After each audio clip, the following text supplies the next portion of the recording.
Hey, everybody. So, welcome to the new year. Very excited to share this episode with you.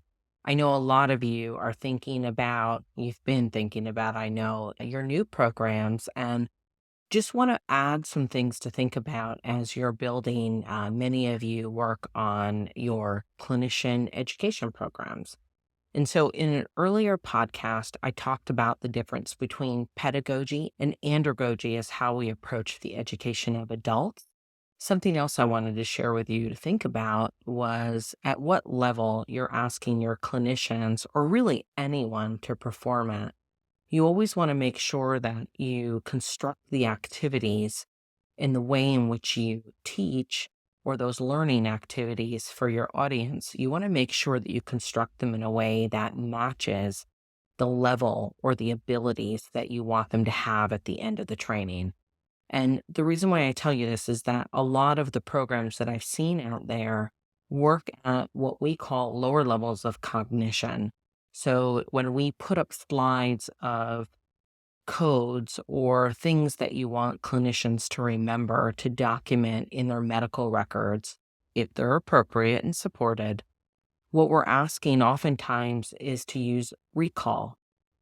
But if we really think about it, what we're asking those clinicians, the level of cognition that we're asking them to perform at is much higher than just simply remembering. And we want them to be at this level of evaluation. Now, in order to get to evaluation, we require a lot more information and a lot more practice as well as different practice. And I want you to think of it like this. When you all got your driver's license, you first took a written test. It required you to read a book and remember, and then you spit that information out on a paper test, and hopefully you got a 100 and you got your permit. But then, in their infinite wisdom, right, your state required you to take a test where you had to demonstrate your skill level. And you had to get in the car with someone and you had to drive and you had to demonstrate. And I'm an old timer, so we had to parallel park and do K turns and all that great stuff. I understand young folks of today don't need to do those things. But anyway, I digress. But you had to show that you could perform those moves and that you not only knew the rules of the road, which you demonstrated on that written test, but you could actually act them out. It's the same thing when you're devising any education program. You want to think about what is the behavior that I want to see performed and at what level of competency, and then design your activities to match that. Otherwise, your learners will never get to that level of mastery.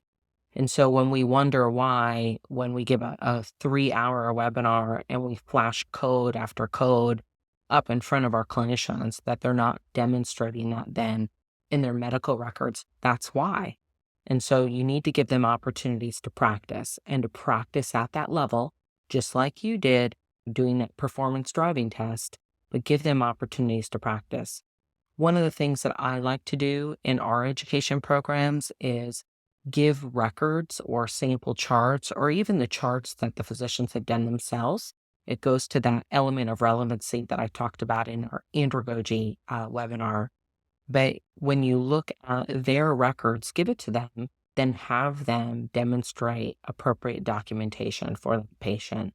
And by giving them that opportunity to evaluate the medical record and identify areas where there can be improvement, that's the level that you want them performing at any time that they're seeing that patient in their office and then documenting that patient.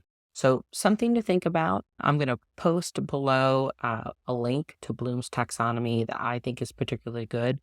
It lists for you the different levels of cognition as well as questions that one might think of when you're looking at any of those particular levels. And so if you are asking someone to perform at a particular level, look at those questions. Are those the questions that you would ask them? Then that's the level that you should be at.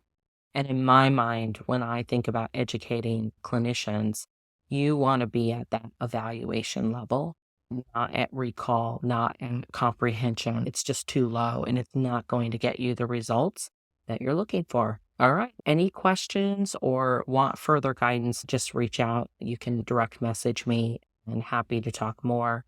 Good luck and wishing everyone a really great 2024. Thanks.